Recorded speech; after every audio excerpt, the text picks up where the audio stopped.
Parce que l'émotion va être soudaine, subite. Okay. Que la timidité, c'est en continuité. Tu vois, ça va pas être un déclencheur. Tu vas pas d'un coup, oh, je deviens timide dans cette situation. Tu vois, l'émotion, c'est vraiment un déclencheur. C'est comme un warning. Que le sentiment, c'est quelque chose qui est présent en toi depuis X temps, tu vois. Alors apprendre à reconnaître nos émotions, je pense que tout le monde reconnaît en soi ses émotions intérieures. Enfin, je pense que c'est vraiment quelque chose qui est assez universel quand même, de savoir dire est-ce que je suis triste, en colère, fatiguée, en désespoir, etc. Je pense que tout le monde arrive à le faire. Chez nous en Occident, on va être moins dans la conscience de nous-mêmes et plus à vouloir gérer les problèmes, mais plutôt à gérer le symptôme au lieu de gérer la racine de la maladie. Pour transmuter la colère, par exemple. Je sais pas, ça peut être, ok, je vais utiliser ma colère pour m'exprimer à travers l'art. Donc je vais peindre.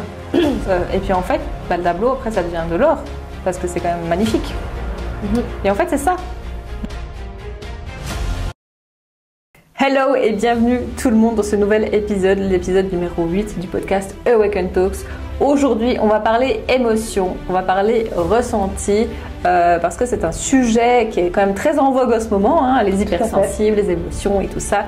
Donc on est avec Manon aujourd'hui pour parler de ce sujet-là. Manon étant une hypersensible aussi, c'était l'occasion d'en parler aujourd'hui et puis de vous fournir en fait quelques astuces, quelques techniques en fait pour en faire justement une force et pas une faiblesse comme on nous le fait croire depuis notre plus tendre enfance. Oui, voilà.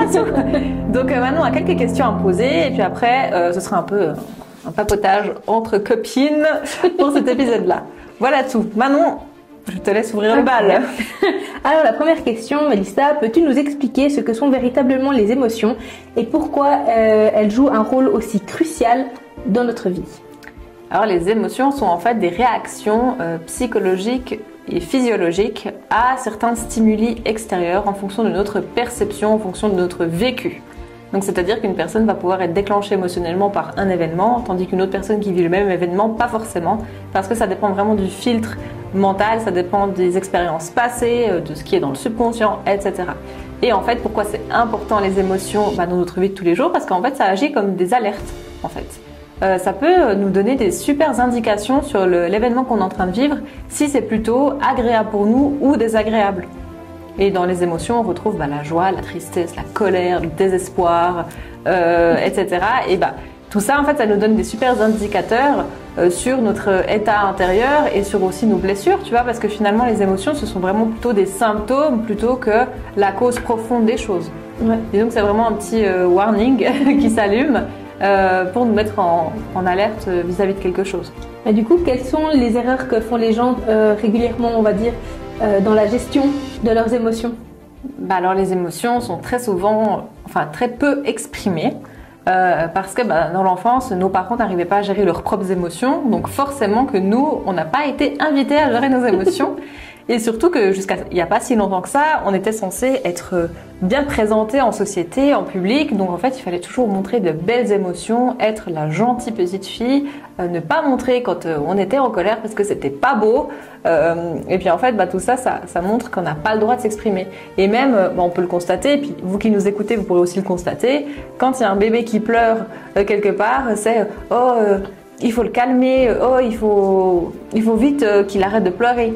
Ça gêne. Voilà, c'est pas du tout en mode laisse-le exprimer sa colère et tout ça. Non, pas du tout, c'est vite, il faut qu'il arrête d'être en colère, c'est pas joli d'être en colère, c'est pas beau, c'est pas bien. Et puis ça met une pression de dingue sur les parents. Ouais, totalement. Donc en fait, les émotions positives sont très bien vécues, mais les émotions négatives, dites négatives, entre guillemets, ne sont pas très bien gérées par les personnes parce que justement, elles peuvent refouler les émotions pour paraître toujours bien, pour paraître fort. Et surtout les hommes aussi n'ont pas le droit de pleurer, dans les mœurs populaires évidemment, n'ont pas le droit de pleurer, n'ont pas le droit d'être pas bien, n'ont pas le droit d'être triste. Un homme, c'est fort, un homme, ça n'a pas de sentiments, ça n'a pas d'émotion. C'est un peu ça. Et puis autant les femmes sont vues très vulnérables, voire trop sensibles. Donc en fait, il y a vraiment ces deux extrêmes. Et puis en fait, dans tout ça, où est l'humain, quoi? Mais est-ce que tu penses que d'un pays à l'autre, quand je dis pays, c'est vraiment plus, on va dire, mentalité à une autre, en fonction de la carte du monde, on va dire, est-ce qu'il y a vraiment des grandes différences par rapport à la gestion ou à l'acceptation des émotions? On peut remarquer notamment par exemple du côté Asie, où là ils sont beaucoup plus dans la conscience d'eux-mêmes. Donc la plupart des personnes vont méditer depuis très jeune, donc auront une meilleure gestion de leurs émotions en devenant adultes, parce qu'ils ont énormément de savoir, énormément de connaissances au niveau de l'humain, au niveau aussi par exemple des méridiens, de la médecine, enfin c'est très très avancé chez eux, mais du côté du coup plus conscient. C'est pas avancé comme nous en Occident, où chez nous c'est plus avancé au niveau technologique. Oui. Chez nous en Occident, on va être moins dans la conscience de nous-mêmes et plus à vouloir gérer les problèmes, mais plutôt à gérer le symptôme au lieu de gérer la racine de la maladie. Donc en fait, c'est pas du tout la même approche qu'on a de l'être humain et tout ça. Et puis nous, on est toujours dans le stress, on est toujours dans l'anxiété. Il faut que ça y aille encore et encore. Que justement en Asie, alors pas dans tous les pays, mais la culture est quand même très posée, très calme, et il y a une meilleure gestion de soi-même. En fait. Donc il y a cette différence notable. Et puis après, on peut faire aussi la différence par rapport aux pays, par exemple, un peu plus méditerranéens, où là, on dit qu'ils ont sang chaud, parce que ce sont des personnes qui, des fois, peuvent se mettre en colère très rapidement, parce que c'est dans leur culture, etc. Donc là-bas, ça passe. Et par exemple, chez nous, on regarde en Suisse, en France, faut pas trop s'énerver, hein. Faut pas trop être méchant et tout, tu vois. Enfin, vraiment, faut bien paraître, parce que sinon, qu'en dira-t-on, tu vois. C'est un peu ça. Bon, après, des fois, j'ai aussi l'impression que même les émotions positives, faut pas trop les montrer, parce que sinon, t'es envié, t'es jalousé. Ah, t'as vu, il a fait, il a réussi. Puis on va directement te descendre, alors que dans d'autres pays, comme le Canada, je trouve, par exemple, quand on regarde, bon après, c'est les réseaux sociaux, c'est pas toujours fiable à 100%. Mais en fait, ils sont trop enjoués, ils se félicitent, ils se soutiennent. Après, je connais pas toute la mentalité là-bas, mais c'est vrai qu'en tout cas, l'image, c'est perçu de vas-y, viens, on te félicite, on célèbre avec toi, alors qu'ici, ce sera plus pas trop. Tu peux le faire, mais sois discret, ne nous dérange pas avec sa joie. C'est vraiment une question de culture, parce qu'en fait, les États-Unis et le Canada, c'était à l'époque, dans les années 1700, c'était un peu le nouveau monde. Donc c'était tout nouveau, donc les gens étaient très enjoués, très avenants, et puis en fait du coup les personnes qui y sont actuellement, elles n'ont pas beaucoup vécu là-bas. En fait leurs ancêtres n'ont pas été là-bas pendant très longtemps, donc entre guillemets la culture actuelle est très neuve. Ce qui fait qu'il y a beaucoup moins de ressentiment que dans des pays par exemple occidentaux, en Europe, où là ça a été chargé en histoire, et du coup au niveau de la généalogie aussi, c'est beaucoup plus lourd. Donc en fait, de base, les gens sont nés dans une énergie plus lourde, en fait. Tu vois, il y a aussi cette différence-là à faire. Donc après, quand tu es né dans une énergie plus lourde, après là, je fais vraiment une généralité, on est d'accord, hein? Mais du coup, tu vas être plus prédisposé à être dans des énergies plus négatives que positives, tu vois. Tu auras une charge un petit peu en plus. Parce qu'en fait, je rappelle que quand on est dans un pays, on prend aussi tout ce qui est de l'énergétique du pays, tu vois. Donc ça influe énormément aussi sur qui on est. Donc ici, il faut pas trop montrer qu'on est bien, parce que sinon on se fait envier, on se fait jalouser, parce que c'est un peu dans cette mentalité, on est un peu toujours en compétition et tout, que États-Unis, Canada, ils sont très allez, il faut y aller, d'ailleurs ils ont quasiment pas peur de l'échec, eux ils y vont, ils essayent, s'ils se crachent c'est pas grave, ils réussiront plus tard. Alors que ici en Europe c'est pas trop la mentalité, ici on est beaucoup plus dans notre zone de confort, beaucoup plus safe, à faire des choix raisonnés, et pas du tout à nous écouter vraiment profondément, si on regarde d'un point de vue global la population. Et du coup, est-ce que tu aurais des techniques pour apprendre à reconnaître et à nommer nos émotions? Alors, apprendre à reconnaître nos émotions, je pense que tout le monde reconnaît en soi ses émotions intérieures. Enfin, je pense que c'est vraiment quelque chose qui est assez universel quand même, de savoir dire est-ce que je suis triste, en colère, fatiguée, en désespoir, etc. Je pense que tout le monde arrive à le faire. Parce que en soi on le sent au fond de nous, notre corps nous parle, et puis soit on pleure, soit on se sent bien, soit on se sent moins bien, soit ce sont des émotions plutôt agréables, plutôt désagréables, et puis en fait c'est à nous de savoir aussi est-ce que là je suis en train de vivre une émotion agréable, est-ce que je suis en train de vivre une émotion désagréable, qu'est-ce que ça indique sur moi à l'intérieur. Mais en soi, est-ce que c'est vraiment utile de mettre une étiquette sur l'émotion? Pas forcément. Mais peut-être juste de la nommer, de savoir plus ou moins comment c'est pour mieux l'accueillir et mieux la recevoir. Alors en soi, toutes les émotions ont besoin d'être accueillies. C'est vrai. Donc en vrai, que je sois en colère, triste, amère, qu'est-ce que ça change en vrai au fond? Parce que souvent on a plus l'habitude d'accueillir les émotions positives et pas d'accueillir les émotions négatives. Mais si on arrête justement de mettre des étiquettes, est-ce que ce ne sera pas plus simple pour nous d'accueillir? Parce que du coup, on n'aura plus cette étiquette négative-positive. On va juste accueillir ce qui vient à nous. En étant dans la totale ouverture, totale réceptivité de ce qui se présente à nous. Donc, pourquoi pas? Tout à fait. À essayer. Du coup, Comment l'intelligence émotionnelle peut-elle influencer nos relations de travail et de bien-être? Pour moi, l'intelligence émotionnelle, c'est la meilleure des intelligences. Pourquoi c'est important? Parce qu'en fait, l'intelligence émotionnelle nous permet de comprendre les personnes qui nous entourent, nous permet de comprendre avec discernement le monde qui nous entoure. L'intelligence intellectuelle va nous permettre de disséquer le monde qui nous entoure, que l'intelligence émotionnelle va nous permettre de discerner le monde qui nous entoure. C'est ce qui va nous permettre de nous mettre à la place des uns et des autres pour comprendre leur fonctionnement, comprendre leurs mécanismes et aussi aviser en fonction d'eux. C'est-à-dire, si tu me racontes une fois une histoire, que tu es très éprise par ton histoire, que tu as des réactions émotionnelles, moi, avec mon intelligence émotionnelle, je vais réussir à comprendre que tu n'es pas très bien, que peut-être tu as besoin de tel ou tel conseil, et ça m'aide à, du coup, nouer une relation beaucoup plus profonde avec toi-même, avec toi, par exemple. Par exemple, au travail, ça va permettre de nouer des relations beaucoup plus profondes avec les collègues, d'améliorer une communication. En fait, d'avoir une intelligence émotionnelle, ça nous permet de vivre beaucoup plus en harmonie avec nous-mêmes et aussi avec le monde qui nous entoure. Parce qu'on est quand même fait pour vivre en collectivité. Donc plus on aura cette intelligence émotionnelle, plus on va la développer et plus on sera conscient de nous-mêmes et conscient des autres.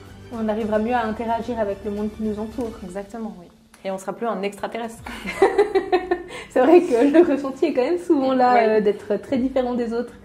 Mais du coup, pourrais-tu nous donner des conseils de comment transformer une émotion négative en une émotion positive? Ou en tout cas en quelque chose de positif? C'est ce qu'on appelle la transmutation. Donc en fait, la transmutation, c'est l'effet de passer d'un état à un autre. On va prendre par exemple la transmutation alchimique, c'est le fait de passer du plomb à de l'or. Donc en soi, c'est plutôt positif. Quand tu as un vieux bout de plomb que tu le transformes en or, c'est assez... tu gagnes au change. Le résultat est pas mal. Et bien en fait, avec les émotions, c'est la même chose. Admettons, ta colère, c'est ton plomb. En fait, comment tu vas pouvoir la faire passer à un état d'or? Donc à quelque chose de waouh, genre, tu vois. En fait, c'est assez simple, en vrai. Alors, moins simple dans la pratique, mais en vrai, c'est assez simple dans la théorie. Déjà, ce qui est super important dans ces moments-là, c'est d'accueillir l'émotion. Accueillir l'émotion. Accueillir et accepter le fait qu'elle nous traverse. Ok, ça fait mal. Ok, peut-être j'ai honte d'être en colère. Mais j'accueille tout ça. Je me laisse traverser par cette colère. Ça ne veut pas dire qu'il faut casser la tronche au premier venu, hein, on est d'accord. Mais c'est d'exprimer la colère de manière saine. Donc si par exemple je suis en colère, etc., je suis vénère, je peux hurler dans un coussin, je peux aller hurler dans la forêt, je peux me défouler en faisant de la boxe, enfin voilà, il y a tout un tas de choses. Mais ce qui est important, c'est vraiment de vivre l'émotion. Une fois qu'on a vécu l'émotion, c'est d'aller comprendre le déclencheur de l'émotion. Parce que l'émotion a une racine. Parce que si j'ai été mise en colère, c'est parce qu'un stimuli extérieur est venu me toucher. Oui, c'est venu me trigger, comme on dit. Donc si ça me trigger, c'est qu'il y a une émotion, une blessure non résolue en moi. Parce que si je me suis mis en colère, c'est peut-être parce que je me suis sentie trahie. C'est peut-être parce que je me suis sentie humiliée, rejetée, abandonnée, que ça m'a mis en colère. Parce que si j'avais vraiment guéri mes blessures, ça ne me mettrait pas en colère, ça me passerait au-dessus. Et du coup, ça pourrait être un peu la façade de l'ego finalement, qui nous met un peu en état d'alerte et puis qui réagit face à cette situation. D'une certaine manière, oui, étant donné que l'émotion est une réaction physiologique et psychologique. Et vu que en fait, l'ego est aussi lié justement à tout ce qui est psychologique et psychique, oui, tout à fait. L'ego, en fait, c'est notre masque de survie, c'est notre mécanisme de défense. En fait, une fois qu'on a vraiment vécu cette émotion, qu'on a trouvé la racine, ensuite on va pouvoir transmuter l'émotion. Donc comment on transmute une émotion? En fait, un peu comme du plomb en or, avec un procédé alchimique. Mais en soi, le procédé alchimique, ça va être de faire une autre activité pour transmuter la colère, par exemple. Je ne sais pas, ça peut être, ok, je vais utiliser ma colère pour m'exprimer à travers l'art. Donc je vais peindre. C'est vrai qu'il y en a beaucoup qui utilisent cette manière. Ça s'appelle transmuter une émotion. Donc ok, je vais prendre cette colère-là que j'ai en moi et tout, je vais la mettre sur un tableau, et puis en fait, le tableau, après, ça devient de l'or, parce que c'est quand même magnifique. Et en fait, c'est ça. Donc en gros, tu peux écrire, tu peux lire, tu peux chanter, tu peux faire n'importe quoi, mais le but étant de prendre toute cette colère que tu as en toi et puis de la mettre dans quelque chose, pour ensuite la transmuter, pour ensuite la transformer en quelque chose de plus positif. Et c'est ça en fait la transmutation alchimique, c'est ça la transmutation émotionnelle, c'est de faire passer une émotion d'un état à un autre. pour ressortir quelque chose de plus positif. Et du coup, quel est l'impact de la répression de nos émotions sur notre santé physique et mentale, qu'elles soient autant positives que négatives finalement? Alors, c'est là où ça devient un peu compliqué, c'est parce qu'en fait, les émotions, elles vont se stocker dans le subconscient et ensuite dans le corps. Combien de personnes ont des maladies qui résultent d'émotions? 100%. Voilà, c'est dit. En fait, ce qu'il faut comprendre, c'est que les émotions, si elles ne sont pas vécues, elles restent là. Elles partent pas. C'est pas parce qu'elles passent dans le subconscient qu'elles partent. Pour rappel, le subconscient représente quand même le 95% de l'esprit. Donc, on vit à 95% dans l'inconscient. Dans nos journées et tout, 95% de nos gestes, de nos actions sont inconscientes. Ce qui est énorme. Donc forcément qu'on a énormément d'émotions qui n'ont pas été vécues, qui sont encore là. Et c'est ça aussi qui est un peu compliqué, parce que pour aller rechercher une émotion qu'on n'a pas vécue il y a 10 ans en arrière, bonne chance. Et c'est aussi ce que j'ai vécu, moi par exemple avec ma digestion, en fait, mon problème c'est que j'avais tellement d'émotions non vécues, non digérées, qu'en fait ça m'a complètement déconnecté mon système digestif. Mais ça, c'était autant des émotions de l'enfance, que tu as réprimées en tant qu'enfant, que en tant qu'adolescente ou jeune adulte. Tout. En gros, vraiment, j'ai commencé à réprimer mes émotions, je crois, vers mes 3 ans, jusqu'à mes 25. C'est fou. Ouais. Après, c'était un mécanisme de défense parce que finalement, je ne me sentais pas accueillie avec mes émotions. Donc en fait, je préférais les mettre de côté. Ouais, alors les balayer. Je comprends parfaitement ce ressenti, malheureusement. Et en fait, qu'est-ce que ça a fait? C'est que c'est venu s'imbriquer dans mon corps. Et par exemple, mon corps, j'ai un corps très émotionnel. C'est-à-dire qu'en fait, si je n'exprime pas mes émotions, si je ne les libère pas, je prends du poids. Assez rapidement. Moi, j'ai le problème, c'est que je mange mes émotions, en fait. Voilà, il y a plein de choses comme ça, en fait. C'est pour ça que c'est hyper dangereux, en fait. Je ne vais pas faire peur aux gens qui nous écoutent, mais ça peut être quand même très dangereux de ne pas vivre ses émotions. Ouais. Parce que justement, on n'a pas été habitué à les exprimer, à les vivre. Donc après, on va essayer de trouver des échappatoires pour quand même un peu les mettre sous le tapis. Donc en fait, c'est pour ça que c'est super important de les exprimer, parce qu'en fait, c'est un bien-être autant physique que psychologique de les vivre. Ouais. Du coup, y a-t-il des émotions que tu considères comme mal comprises par la plupart des gens? Et si oui, lesquelles? Toutes les émotions dites négatives. Même si j'aime pas du tout ce mot négatif, en soi, tout ce qui est colère, tristesse, désespoir, tout ça c'est hyper mal vu. Parce qu'en fait, même si tu regardes sur les réseaux, tout le monde doit être tout le temps bien. Encore aujourd'hui, maintenant, on devient un peu plus authentique sur les réseaux. Oui. Mais c'est quand même, quand on te demande « Salut Manon, comment ça va ?» Si c'est quelqu'un que tu connais pas forcément, tu vas dire « Oh, ça va bien ». En général, à cette question, tu réponds rarement « Non ». C'est ça. Parce que tu as peur de gêner les autres en disant « Non, ça va pas ». Puis que l'autre, il soit pas prêt à écouter ce que tu as à dire finalement. Alors tu dis oui, puis comme ça, il passe à autre chose. C'est exactement ça. Ouais. Donc en fait, tu fais du mieux que tu peux. Et puis, ma foi, là maintenant, on est en train de plus accueillir aussi ces émotions plutôt désagréables, mais c'est encore compliqué. Après, dans un autre sens, c'est aussi compréhensible, parce que les émotions plutôt désagréables, inconsciemment, elles viennent révéler des blessures aussi. Donc on n'a pas forcément envie d'être face à l'ego des gens, ce qui est assez aussi inconsciemment normal, tu vois. Ouais. Mais le but étant de s'accepter déjà nous-mêmes dans notre entièreté, parce que par effet miroir, c'est aussi comme ça qu'on va enseigner aux gens comment se comporter avec nous. Donc si quelqu'un en face de nous ne nous tolère pas nos émotions ou nous rejette avec nos émotions, c'est peut-être parce que nous, d'une certaine manière, on se rejette aussi. Donc c'est toujours, je le dis toujours, c'est nous qui enseignons aux autres comment nous traiter. Toujours. Et du coup, comment les parents pourraient aider les enfants à mieux gérer leurs émotions, à mieux les accueillir? Déjà, première chose, c'est du mimétisme. Donc, en accueillant eux-mêmes leurs propres émotions, ils vont l'enseigner aux enfants. Déjà, juste ça.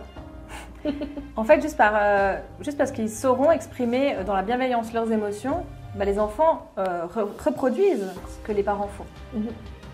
Donc forcément que ça va déjà agir, ça. Et puis ensuite, c'est que quand l'enfant vit une émotion, de lui proposer une alternative plus saine, plutôt que de lui dire « calme-toi ». Oui. Parce que c'est inutile de dire ça, c'est jamais. Et puis de comprendre le déclencheur de l'émotion, et puis vraiment d'être dans la communication, dans la bienveillance. Et après, il n'y a pas de mode d'emploi en soi. Chaque parent fait du mieux qu'il peut avec son bagage à lui, mais juste d'être dans l'accueil, juste ça, ça change tout. Mais pour toi, est-ce qu'il y a une différence entre émotion et sentiment? Parce que par exemple, la timidité, est-ce qu'on peut aussi dire ça que c'est une forme d'émotion ou ça reste vraiment un sentiment d'être timide? C'est plutôt un sentiment. Parce que l'émotion va être soudaine, subite. Okay. Que la timidité, c'est en continuité. Tu vois, ça va pas être un déclencheur. Tu vas pas d'un coup, oh, je deviens timide dans cette situation, tu vois. L'émotion, c'est vraiment un déclencheur. C'est comme un warning. Que le sentiment, c'est quelque chose qui est présent en toi depuis X temps, tu vois. Okay. C'est pas quelque chose qui se déclenche d'un coup et qui repart juste après, tu vois. L'émotion, c'est ça. Parce que tu peux pas, enfin, l'émotion, elle va pas rester pendant 12 heures, tu vois. Ouais. Généralement, elle arrive et elle repart presque aussitôt. Okay. Et du coup, quel conseil donnerais-tu à des gens qui se sentent submergés par leurs émotions, qui n'arrivent pas à les accueillir? Quel conseil aurais-tu vraiment pour les aider à s'exprimer puis à les vivre pleinement? Alors, quand on est submergé, souvent on les vit trop. En fait, les personnes qui sont submergées par les émotions, souvent sont des personnes qui sont en trop-plein émotionnel. Et donc, en fait, le trop-plein émotionnel, c'est comme si tu avais une jauge intérieure de tes émotions et en fait, elle est tout le temps à rabord, cette jauge, et elle n'est jamais vidée. Donc en fait, la moindre goutte que tu verses, en fait, t'exploses tout le temps. Parce que c'est à rabord. Donc en fait, la moindre goutte qui arrive, t'explose tout de suite. Donc c'est pour ça que les gens sont submergés par leurs émotions. C'est parce qu'elles ont un trop-plein émotionnel. Et bien souvent, les personnes qui sont submergées par leurs émotions, ce sont des hypersensibles qui sont des éponges émotionnelles et qui absorbent les émotions des autres. C'est pour ça que la jauge est autant remplie chez eux.